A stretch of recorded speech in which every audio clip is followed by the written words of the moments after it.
घने जंगल के बीचों बीच एक विशालकाय बरगद का पेड़ खड़ा था। इस पेड़ की शाखाओं पर दिन भर कई प्रकार के पक्षियों का चहचहाना सुनाई देता था। जंगल के तमाम पक्षी इस बरगद पर विश्राम करने आते थे और कुछ ने तो इसे अपना स्थायी निवास बना लिया था। बरगद की छांव में रहते हुए वे अपार सुख का अनुभव करते थे। जब हम किसी जगह या व्यक्ति के साथ लंबे समय तक रहते हैं तो हमें उनसे लगाव हो जाता है। यही हाल इन पक्षियों का था जिन्हें बरगद से गहरा प्रेम हो गया था। एक दिन जंगल में भयंकर सूखा पड़ गया। कई वर्षों से बारिश नहीं हुई थी और पेड़ पौधे सूखने लगे। बरगद भी पानी के अभाव में सूखने लगा और पक्षियों ने धीरे धीरे उसे छोड़ना शुरू कर दिया। अंततः जब बरगद पूरी तरह सूख गया और उसकी शाखाएं टूटकर गिरने लगीं, तो वहां रहने वाले सभी पक्षी दूसरे स्थानों पर चले गए। केवल एक बूढ़ा गिद्ध ही वहां रह गया। उसने देखा कि उसके सभी साथी पक्षी पेड़ छोड़कर चले गए हैं। कुछ पक्षियों ने उससे भी चलने को कहा, लेकिन उसने इनकार कर दिया। बूढ़े गिद्ध ने सोचा, मेरा जन्म इसी पेड़ पर हुआ है, मैं इसी पर बड़ा हुआ हूं। इस पेड़ ने मुझे जीवन के सारे सुख दिए हैं। आज जब यह पेड़ संकट में है तो मैं इसे छोड़कर कैसे जा सकता हूं? यह पेड़ मेरे लिए माता पिता जैसा है। मैं इस पेड़ को छोड़कर नहीं जाऊंगा, चाहे कुछ भी हो जाए। जो लोग अपने माता पिता को बुढ़ापे में छोड़ देते हैं वे बड़े स्वार्थी होते हैं। गिद्ध ने निश्चय किया कि वह मरते दम तक इस पेड़ का साथ नहीं छोड़ेगा। समय बीतता गया और पेड़ दीमक से ग्रसित होकर और भी कमजोर हो गया, लेकिन गिद्ध फिर भी उसे नहीं छोड़ा। वह दिन में अपना भोजन ढूंढने के बाद शाम को उसी सूखे हुए पेड़ पर लौट आता था। कई दिन इसी तरह बीत गए। जो पक्षी पेड़ को छोड़कर चले गए थे, उन्होंने सोचा, गिद्ध काका अभी भी उस सूखे पेड़ पर रह रहे हैं। वे सब उसे समझाने के लिए वापस आए और उससे बोले, गिद्ध काका, यह पेड़ अब मर चुका है। इसे छोड़कर किसी सुरक्षित जगह पर चलिए। यह पेड़ कभी भी गिर सकता है और आपकी जान भी जा सकती है। लेकिन गिद्ध ने कहा, भाइयों, यह पेड़ मेरे माता पिता के समान है। मैं इसी पर बड़ा हुआ हूं और इस पेड़ ने मुझे जीवन के सारे सुख दिए हैं। मैं इसे इस कठिन समय में नहीं छोड़ सकता। यह मेरी सबसे बड़ी खुदगर्जी होगी। गिद्ध की बातें सुनकर पक्षी निराश हो गए और लौट गए। वे इंद्र के पास गए और सारी बात बताई। इंद्र ने पक्षियों की बात सुनकर गिद्ध को समझाने का निर्णय लिया। इंद्र ने गिद्ध से कहा, हे गिद्धराज, यह पेड़ अब बहुत कमजोर हो चुका है। इसकी शाखाएं गिर चुकी हैं और इस पर एक भी हरा पत्ता नहीं बचा है। अगर यह पेड़ गिर गया तो आपकी जान भी जा सकती है। इसलिए इसे छोड़कर किसी सुरक्षित जगह पर चले जाइए। हे भगवान, जब मेरा जन्म हुआ था मेरे माता पिता मुझे इसी पेड़ पर छोड़ गए थे।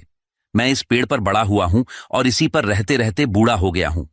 आज जब यह पेड़ संकट में है तो मैं इसे छोड़कर कैसे जा सकता हूं? मैं मरते दम तक इस पेड़ का साथ नहीं छोड़ूंगा। इंद्र गिद्ध की निष्ठा देखकर प्रसन्न हो गए और बोले, मैं तुम्हें वरदान देना चाहता हूं। बताओ तुम्हें क्या चाहिए? हे भगवान, मुझे वरदान नहीं चाहिए। इस पेड़ को वरदान दीजिए ताकि यह फिर से हरा भरा हो जाए और इसकी आयु बढ़ जाए। इससे हजारों पक्षियों का भला होगा। इंद्र ने गिद्ध की बात मान ली और पेड़ को फिर से हरा भरा बना दिया। पूरे जंगल में बारिश हो गई और जंगल के सभी पेड़ पौधे फिर से हरे भरे हो गए।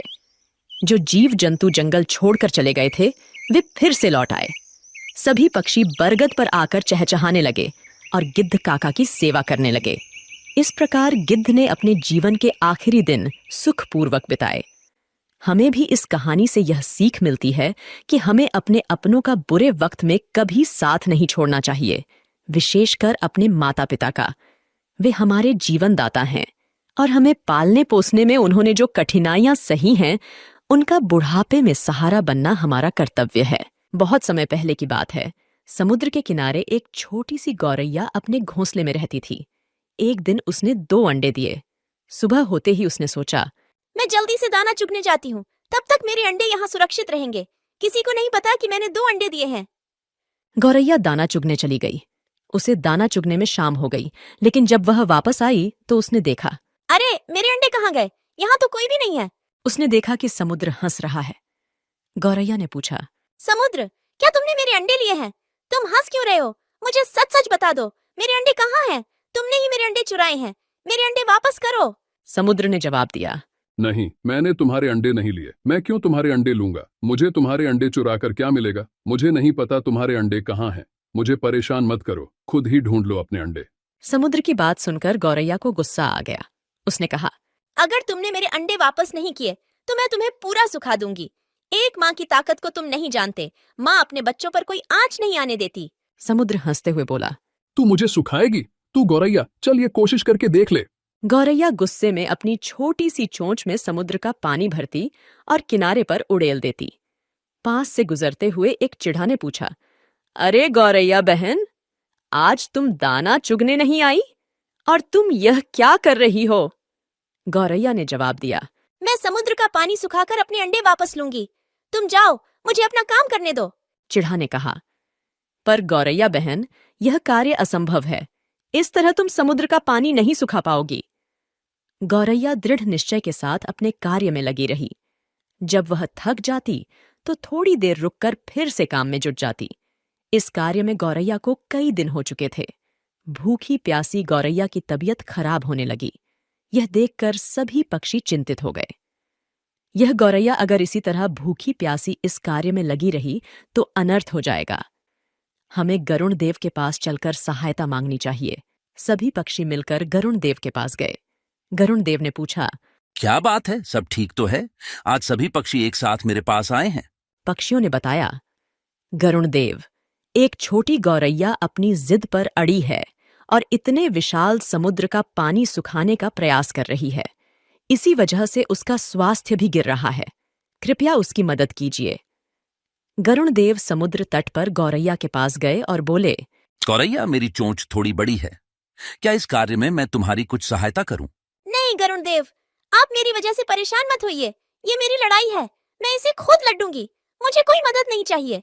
गरुण देव ने सोचा, बच्चों की वजह से यह चिड़िया किसी की नहीं सुनेगी।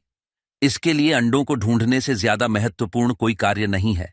मुझे भगवान श्री हरि के पास जाना होगा और उनसे विनती करनी होगी। गरुण देव भगवान विष्णु के पास गए और प्रार्थना की, हे नारायण, आपकी जय हो। कृपया हमारी सहायता कीजिए। एक नन्ही गौरैया समुद्र का पानी सुखाने की ठान बैठी है, जो कि संभव नहीं है। उसका स्वास्थ्य भी गिर रहा है। पक्षीराज गरुण, मैं इस गौरैया के दृढ़ निश्चय से बहुत प्रसन्न हूँ। हे समुद्र देव, आप पीछे हट जाइए और गौरैया को उसके अंडे लेने दीजिए। आज एक माँ अपने बच्चों की रक्षा के लिए कोई भी जोखिम उठाने के लिए तैयार है, इसलिए मैं गौरैया के साथ हूँ।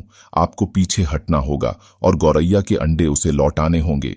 समुद्र ने भगवान विष्णु की आज्ञा मानी और पीछे हट गया। गौरैया ने खुशी खुशी अपने अंडे निकाल लिए। समुद्र ने कहा, गौरैया, मुझे माफ कर दो, आज तुम्हारा विश्वास जीत गया। गौरैया ने गर्व से कहा, मैंने कर दिखाया, मेरे अंडे मुझे वापस मिल गए। नारद, तुम तो हमेशा भ्रमण करते रहते हो। कोई ऐसी घटना बताओ जिससे तुम चौंक गए हो। प्रभु, मैं अभी अभी जंगल से आ रहा हूं। वहां मैंने एक अद्भुत घटना देखी। एक गाय दलदल में फंसी हुई थी और उसे बचाने वाला कोई नहीं था। तभी वहां से एक चोर गुजरा। उसने गाय को फंसा हुआ देखा, लेकिन रुका नहीं। उल्टे उसने गाय पर पैर रखकर दलदल पार किया और आगे बढ़ गया। कुछ दूर जाकर उसे एक सोने का सिक्का मिल गया। भगवान विष्णु मुस्कुराते हुए पूछे, फिर क्या हुआ नारद? थोड़ी देर बाद वहां से एक वृद्ध साधु भी गुजरा। उसने गाय को बचाने की पूरी कोशिश की। पूरे शरीर का जोर लगाने के बाद उसने गाय को बचा लिया, लेकिन जैसे ही वो आगे बढ़ा, एक गड्ढे में गिर गया और उसे चोट लग गई। प्रभु, यह किस प्रकार का न्याय है? नारद, जो हुआ वह सही हुआ। चोर की किस्मत में उस दिन खजाना लिखा था, लेकिन उसने पाप किया, इसलिए उसे सिर्फ एक ही सिक्का मिला। वहीं साधु के भाग्य में उस दिन मृत्यु लिखी थी, परंतु उसने गाय को बचाकर अपने पुण्य बढ़ा लिए और उसकी मृत्यु एक छोटी सी चोट में बदल गई। इंसान के कर्म ही उसका भाग्य तय करते हैं। अब नारद मुनि को सारा माजरा समझ आ गया था। प्रभु, अब मुझे समझ में आया। हमें हमेशा अपने जीवन में अच्छे कर्म करते रहना चाहिए। उसका फल हमें किसी न किसी रूप में अवश्य मिलता है। बिल्कुल नारद, यही जीवन का सच्चा मार्ग है। प्राचीन समय में राजा जनक की पुत्री सीता से जुड़ी अनेक कथाएं प्रसिद्ध हैं। एक ऐसी ही कथा है जिसमें एक तोते ने माता सीता को श्रीराम से वियोग का श्राप दिया, जिसके कारण गर्भावस्था के दौरान माता सीता को श्रीराम से दूर रहना पड़ा। एक दिन की बात है, जब छोटी सीता अपनी सहेलियों के साथ बगीचे में खेल रही थीं। बगीचे के एक पेड़ पर तोते का एक जोड़ा बैठा था और वे आपस में बातें कर रहे थे। इस युग में राम नामक एक प्रतापी राजा होंगे और उनकी अद्वितीय पत्नी सीता होंगी। श्री राम सभी राजाओं को अपने अधीन कर लेंगे और देवी सीता के साथ 11,000 वर्षों तक राज करेंगे। धन्य है श्री राम और धन्य है सीता। ये सुनकर सीता का ध्यान उस ओर गया। अपने विवाह की बात सुनकर वह उत्सुक हो गईं और उस तोते से पूरी कथा सुनने की इच्छा की। उन्होंने अपनी सहेलियों से तोते को पकड़कर लाने को कहा। सहेलियों ने तोते को पकड़कर सीता के पास लाया। सीता ने प्यार से पूछा, तुम कौन हो और कहाँ से आए हो? तुम जिस राम और सीता की बात कर रहे थे उसकी जानकारी कैसे मिली? हम वाल्मीकि ऋषि के आश्रम के पेड़ पर रहते हैं। उन्होंने रामायण नामक एक सुंदर काव्य लिखा है और उसे अपने शिष्यों को पढ़ाते हैं। हम भी उसे सुनते हैं और इसी कारण हमें ये कथा याद हो गई है।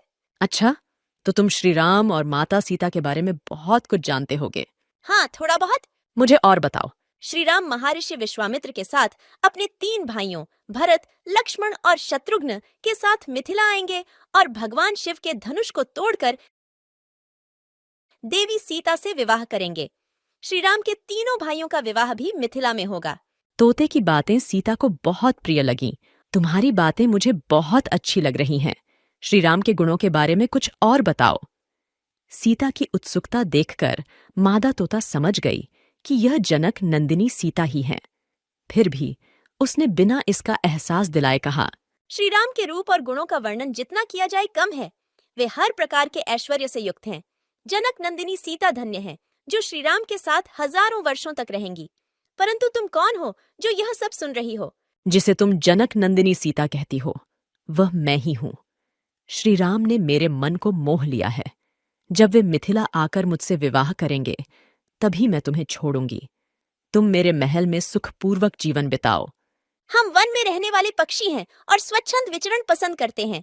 महल में हमें सुख नहीं मिलेगा। मैं गर्भवती हूँ और अपने बच्चे को जन्म देने के बाद वापस आ जाऊंगी। पेड़ पर बैठे उसके पति तोते ने भी सीता से विनती की, हे जनक नंदिनी, उसे छोड़ दो। वह गर्भवती है और महल में नहीं रह सकती। दोनों तोते सीता से उन्हें छोड़ने की मिन्नतें करते रहे, परंतु सीता अपनी जिद पर अड़ी रहीं।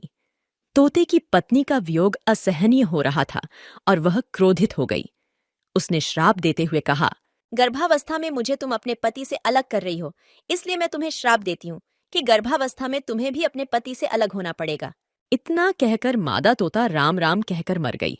थोड़ी देर बाद नर तोता भी पत्नी के वियोग में मर गया। कहा जाता है कि यही तोता अगले जन्म में धोबी बना और उसके लांछन के कारण ही माता सीता को श्री राम से दूर होना पड़ा था। एक घने जंगल में एक पुराना बरगद का पेड़ था। उसी पेड़ पर एक तोता और एक कबूतर रहते थे। घने जंगल के बीचों बीच एक विशालकाय बरगद का पेड़ खड़ा था। इस पेड़ की शाखाओं पर दिन भर कई प्रकार के पक्षियों का एक घने जंगल में एक पुराना बरगद का पेड़ था। उसी पेड़ पर एक तोता और एक कबूतर रहते थे।